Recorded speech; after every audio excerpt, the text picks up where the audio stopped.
Wait మరి అంబటి నివాసంలో TDP నేతలు చొచ్చుకెళ్తున్నారు. ఇంట్లోని అద్దాలు కారును కూడా ధ్వంసం చేస్తున్నారు.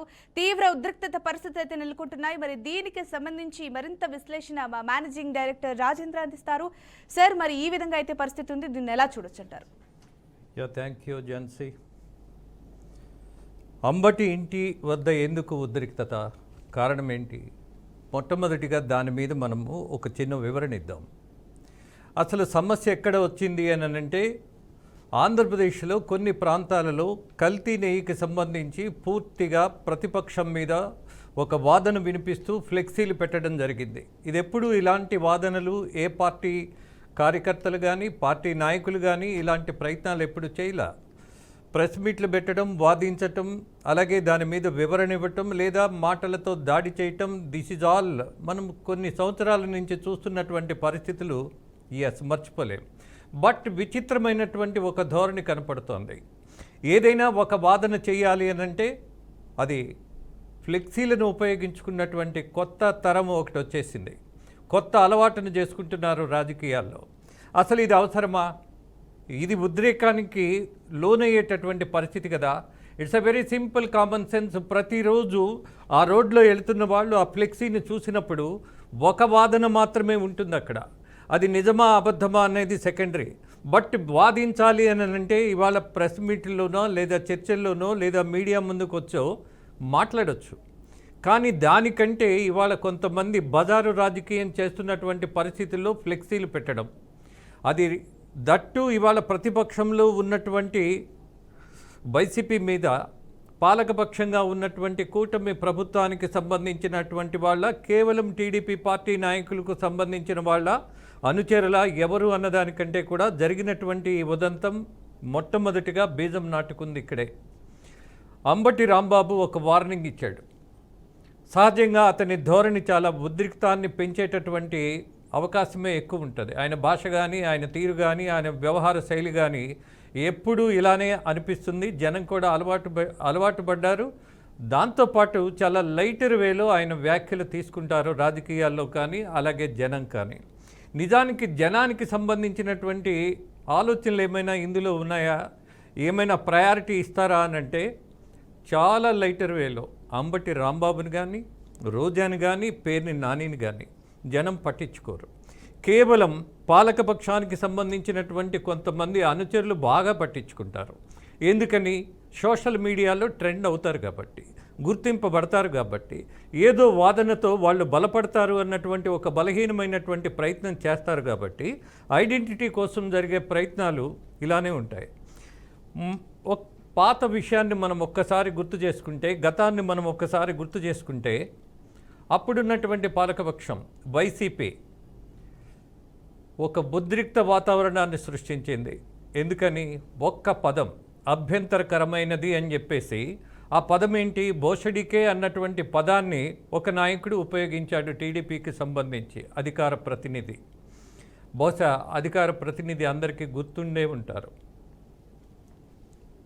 ఇవాళ ఆయన ఒక చైర్మన్గా కూడా పనిచేస్తున్నారు. ఎనీహౌ, ఆ గతాన్ని మనం గుర్తు చేసుకున్నప్పుడు, మరి ఆ రోజు కేవలం ఒక పదానికి టీడీపీ పార్టీ కార్యాలయాల మీద దాడి జరిగింది. అడ్డగోలుగా, అనూహ్యంగా, చట్ట వ్యతిరేకంగా, కేవలం ఒక పదానికి అంత ఉద్రిక్త వాతావరణం సృష్టింపబడింది. ఆ రోజున్నటువంటి పాలకపక్షం, ఆ రోజున్నటువంటి వైసీపీ పార్టీ శ్రేణులు. మరి ఇవాళ సేమ్ స్టోరీ రిపీట్ అయిందా? కానీ సేమ్ స్టోరీ కాదు ఇక్కడ. అంబటి రాంబాబు యొక్క దూకుడో లేకపోతే నోటు జారుడుతనమో అందరికీ అర్థమైన తర్వాత అతన్ని అంత సీరియస్గా మనం తీసుకోవాలా? ఎవరికి ఇంపార్టెన్స్ ఇస్తున్నాం? ఎక్కడైనా మనకి ఒక తాగుబోతో, ఒక పిచ్చివాడో ఎదురైనప్పుడు మనం తప్పుకొని వెళతాం. కానీ ఇక్కడ తప్పుకోవాల్సిన అవసరం లేదు. చట్టబద్ధంగా వ్యవహరించవలసినటువంటి బాధ్యత కలిగినటువంటి పాలకపక్షంగా టీడీపీ కానీ, కూటమి ప్రభుత్వ నాయకులు కానీ ఆలోచించాల్సిన అవసరం ఉంది ఇక్కడ. అంబటి రాంబాబును అరెస్టు చేస్తే సరిపోయేదానికి ఈ పార్టీ కార్యకర్తలు కూడా గత ప్రభుత్వంలో ఉన్నటువంటి నాయకులు ఏదైతే తప్పు చేస్తున్నారో అదే తప్పు ఇవాళ చేస్తున్నారా అన్నటువంటి ఆలోచన జనంలోకి తీసుకెళ్లేటటువంటి పరిస్థితి వచ్చింది. తేడా ఏంటి అనేటటువంటి ప్రశ్నకు సమాధానం చెప్పుకోవాల్సిన దశలో ఇవాళ ప్రభుత్వం కూడా పడుతోంది. మరి చంద్రబాబు ఇలాంటివి సహిస్తారా? ఈ దాడులను సమర్థిస్తారా? అస్సలు సమర్థించే ప్రయత్నం చేయడు ఆయన. ఇది తప్పు అనే మాటే ఆయన ఒప్పుకుంటారు కూడా. కానీ గత ప్రభుత్వంలో ముఖ్యమంత్రిగా ఉన్నటువంటి జగన్మోహన్ రెడ్డి ఏం చేశాడు?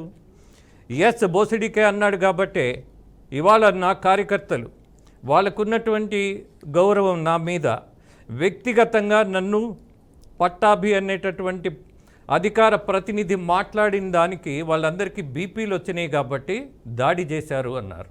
ఎస్, ఇప్పుడు గుర్తు చేసుకుందాం.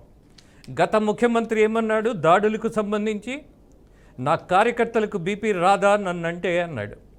మరి ఇవాళ ఉన్నటువంటి టీడీపీ కార్యకర్తలకు బీపీలు కాదు ఆవేశం వస్తాయిగా, దానికి తగినట్టుగానే వెంటనే రియాక్షన్స్ ఉంటాయిగా. చట్టం ఉంటుంది, నిజమే, బాధ్యత ఉండాలి రాజకీయ నాయకులకి, అందులో ప్రభుత్వంలో ఉన్నటువంటి పార్టీలకి మరింత బాధ్యత ఉంటుంది. మరి ఇక్కడ బాధ్యతను మించినటువంటి ఆవేశం ఒకటి ఉంటుందిగా, మరి దాన్ని అలా తీసుకుందామా? గత ముఖ్యమంత్రి ఎలా అయితే సమర్థించారో ఇవాళ దీన్ని కూడా ఆ పార్టీకి సంబంధించిన వాళ్ళు సమర్థించాల్సిన పరిస్థితే ఉంది. అంబటి రాంబాబు రాజకీయాల్లో సుదీర్ఘమైనటువంటి అనుభవం ఉన్నవాడు. ఆయన ఘాటైనటువంటి విమర్శలు చేయొచ్చు, కానీ వయసుకి తగినట్టుగా కూడా బాధ్యత ఒకటి ఉంటుంది అన్నది నేర్చుకోవాల్సినటువంటి మొట్టమొదటి అంశం అది. ఆయన వయసుకి తగినట్టుగా ప్రవర్తిస్తున్నాడా అంటే నెవర్ నెవర్ నెవర్. రాజకీయ నాయకుడిగా ప్రవర్తిస్తున్నాడా అని అంటే అందులో కూడా సందేహమే. ఆయన ఒక కామెడీ యాక్టర్గానో లేకపోతే ఏకపాత్రాభినయంతో పాలకపక్షాలను లేకపోతే ఆయనకి నచ్చనటువంటి నాయకులను ఇష్టానుసారం మాట్లాడేటటువంటి అలవాటు ఆయనకుంది. ఆయన హావభావాలు కూడా విచిత్రంగా ఉంటాయి. అది కేవలం నాటకంలాగా అనిపిస్తాయి, కానీ మనసు నుంచో లేకపోతే బాధ్యతతో కూడినటువంటి రాజకీయంగా ఎప్పుడూ అనిపించలేదు అన్నది ఇవాళ ప్రజల అభిప్రాయం. మరి దాన్ని అలానే మనం ఆలోచించినప్పుడు వదిలేయాలా? వదిలేసే పరిస్థితి లేదు. చట్టబద్ధంగా చర్యలు తీసుకోవాల్సినటువంటి దాని మీద డిమాండ్ చేయాల్సిందే పోయి అతని ఇంటి మీద దాడి చేయటం, కారుల మీద దాడి చేయటం, దానివల్ల ఒరిగేది ఏంటి? కారుకి ఏమవుతుంది? కారు మీద దాడి చేస్తే ఇన్సూరెన్స్ వస్తుంది. అలాగే ఇంటి మీద దాడి చేస్తే వచ్చేటటువంటిది ఏంటి? నథింగ్. సానుభూతి పెరుగుతుంది. అయ్యో పాపం ఆయనకు గుర్తులేదు ఆయన వయసు, బట్ రాష్ట్రంలో కొంతమంది గుర్తుంటుంది. అంత పెద్ద ఆయన ఇంటి మీద దాడి చేయటం ఏంటి? గుండాల్లాగా టీడీపీ వాళ్ళు అవసరమా ఇది అన్నటువంటి ప్రశ్నకు జవాబు ఎవరు చెప్పుకోవాలి? సంజాయిషి ఎవరిచ్చుకోవాలి? ఇవాళ ఉన్నటువంటి ప్రభుత్వంలో కూటమి ప్రభుత్వ నాయకులే ప్రధానంగా ముఖ్యమంత్రిగా ఉన్నటువంటి చంద్రబాబుని ఇరకాటంలో పడేసినటువంటి పరిస్థితి కదా ఇది. ముఖ్యమంత్రికి ఇబ్బందికరమైనటువంటి పరిస్థితి కదా. ఇవాళ ఉన్నటువంటి ముఖ్యమంత్రి సమర్థించినటువంటి ధోరణి కదా. మరి ఈ తప్పు ఎలా దిద్దుకోవాలి? అందుకే రాజకీయాల్లో ఆవేశాలు కాదు ఉండాల్సిందే, ఒక పద్ధతి, ఒక క్రమశిక్షణ. అలాగే టీడీపీ పార్టీకి దాడులు చేసేటటువంటి వాటి మీద నమ్మకం ఉందా అని అంటే కోర్స్ మరి ఇవాళ జరిగినటువంటి సంఘటన ఎవరి ప్రోత్సాహం, ఎవరి ఉద్రేకం, ఎవరో దీన్ని ప్రోత్సహించేటటువంటి పరిస్థితిలో మాట్లాడతారా ఎవరైనా? చంద్రబాబుకు క్షమాపణ చెప్పాలి అన్నది yes fine, it's a good demand, no doubt about that, మనం అడగచ్చు. అలాగే ఆయన ఇంటి ముందు ధర్నా చేయొచ్చు. బయటకు వచ్చి క్షమాపణ చెప్పేంత వరకు ఆ ఇంటి ముందు నుంచి కదలకుండా అక్కడే కూర్చొని ఈ డిమాండ్ను కంటిన్యూ చేయొచ్చు. కానీ చేసినటువంటి ప్రయత్నంలో మరి టీడీపీ వాళ్ళకు కూడా కొద్దిగా ఇబ్బందులు వచ్చాయిగా. ఆ ఇంటి ముందు చెప్పుతో చూయిస్తున్నటువంటి ఒక మహిళ మీద వైసీపీ మహిళలు దాడి చేశారు. అసలు రాజకీయం అంటే ఒకరి మీద ఒకరు దాడి చేసుకోవటం, తిట్టుకోవటం, కొట్టుకోవటం, నెట్టుకోవటం, పడగొట్టడం ఇవా కాదు కదా. మరి జరుగుతున్నది అదే కదా. మరి దీన్ని రాజకీయం అందామా? అనలేము, అనకూడదు. ఎలా అనగలం? అసలు రెండు పార్టీలకి వాళ్ళు ఉన్నటువంటి తేడా ఏంటి అని అంటే ఏం కనపడట్లా. నిజానికి అసలు ఒక స్ట్రాటజీ మిస్ అయ్యారు టీడీపీ పార్టీ నాయకులు. కొన్ని నెలలుగా పేర్ని నాని, రోజా, అలాగే అంబటి రాంబాబు ఎలా మమ్మల్ని అరెస్టు చేయకుండా వదిలేస్తున్నారు అన్నటువంటి ఒక వేదనలో ఉన్నారు. అరెస్టు కావడానికి వాళ్ళు చేయనటువంటి ప్రయత్నం లేదు. అరెస్ట్ అయితే వచ్చేటటువంటి ప్రయోజనం ఏంటి అని ఎవరైనా అడిగితే చాలా స్పష్టం, సుస్పష్టం. ఏంటది? ఒక సామాజిక వర్గాన్ని రెచ్చగొట్టేటటువంటి ప్రయత్నం ఈ రాజకీయ నాయకులకు అవకాశం ఉంటుంది. అలాగే ఒక మహిళలను జైల్లో పెడితే ఖచ్చితమైనటువంటి సానుభూతి కోసం ప్రయత్నించేటటువంటి అవకాశం వైసీపీ పార్టీకి ఉంటుంది. ఈ రెండింటిని బేస్ చేసుకొని అధినేత ఆదేశించాడా లేదా అన్నది సెకండరీ. అధినేత ఎవరు? జగన్మోహన్ రెడ్డి. జగన్మోహన్ రెడ్డి చెప్పినా చెప్పకపోయినా సొంత కవిత్వం లేదా సొంత పైత్యం ఉన్నటువంటి నాయకుల్లో ప్రధానంగా ఈ ముగ్గురు కనపడుతున్నారు. ఇవాళ వైసీపీ నుంచి ఖచ్చితంగా మమ్మల్ని అరెస్టు చేయాలి అని కోరుకుంటున్నటువంటి నాయకుల్లో ఈ ముగ్గురు ఉన్నారు. వాళ్ళ స్ట్రాటజీ అది. అందుకే ఇష్టానుసారం బూతులు తిట్టేశాడు. ఆవేశం వచ్చింది అందుకని తొందరపడ్డాను అని మాట్లాడినా సరే ఇక్కడ ఆవేశానికి ఒక అర్థం ఉంది, ఒక ప్రయోజనం ఉంది. అరెస్టు చేయాలి, ఎస్. ఉద్రిక్తత రావాలి, ఎస్. కొన్ని దాడులు జరగాలి. This is the strategy of mister Rambabu. Rambabu చేసేటటువంటి రగడ వెనుక ప్రతి దానికి ఏదో ఒక కారణం ఉంటుంది. ఆయన నాట్యం చేసినా దానికి కారణం ఉంటుంది, ఆయన ఎగతాళి చేసినా దానికి అర్థం ఉంటుంది. బట్ ఆ అర్థం వెనుక పరమార్థం ఏంటి అని అంటే is waiting for his arrest. ఆ అరెస్ట్ కోసం ఎదురు చూస్తున్నటువంటి దాంట్లో స్ట్రాటజీలో వాళ్ళు ఉన్నారు. స్ట్రాటజీ మిస్ అయింది ఇవాళ టీడీపీ. ఎందుకు అనవసరంగా ఇంటి మీద దాడి చేయాలి? అరెస్టు చేయాలని ఎస్పీ ఆఫీస్ ముందు ధర్నా చేయొచ్చుగా. మీరెవరు చట్టాన్ని చేతుల్లోకి తీసుకోవడానికి? పైగా మీ అధినేత చెప్పింది, మీ యువనాయకుడు చెప్పింది, నా దగ్గర రెడ్ బుక్ ఉంది, దాని ప్రకారం నేను ఫాలో అవుతాను, చట్టబద్ధమైనటువంటి చర్యలు తీసుకుంటాను అని లోకేష్ చెప్పినటువంటిది మీరు పక్కన పడేస్తారు. అలాగే దాడులు నేను ఏమాత్రం క్షమించను, సహించను అని చెప్పినటువంటి ముఖ్యమంత్రి యొక్క మాటను మీరు నీరుగార్చేశారు. మీరు చేసినటువంటి దాడుల వల్ల ఇవాళ ప్రభుత్వానికి ఒక మచ్చ, నాయకుడికి ఒక మచ్చ, ఒక ఇబ్బంది తీసుకొచ్చారు. కానీ వచ్చినటువంటి ప్రయోజనం కొంచెమైనా ఉందా అనంటే ఎస్. కొంతమంది అంటారు ఇంత తిట్టినా మేము తిరగబడొద్దా అని. ఎంత తిట్టినా ముందు జైల్లో వేయవలసిన వాళ్ళని వేయాల్సిన తొందరపాటు ఇవాళ ప్రభుత్వానికి ఉండాలి. అలాగే ప్రభుత్వం కేవలం జైల్లో పడేస్తే బెయిల్ రాకుండా ఉండే పరిస్థితి ఉంటే అరెస్టుకు అర్థం ఉంటుంది. ఇవాళ మీరు అరెస్టు చేయిస్తారు, ఫైన్. మళ్ళీ ఎల్లుండి అయినా బెయిల్ తీసుకొని మళ్ళీ వస్తాడు, మళ్ళీ ప్రెస్ మీట్ పెడతాడు, మళ్ళీ మీరు భరించలేనంత వ్యంగ్యపు మాటలు మాట్లాడతాడు. సో మీరే అవకాశం ఇస్తున్నారు.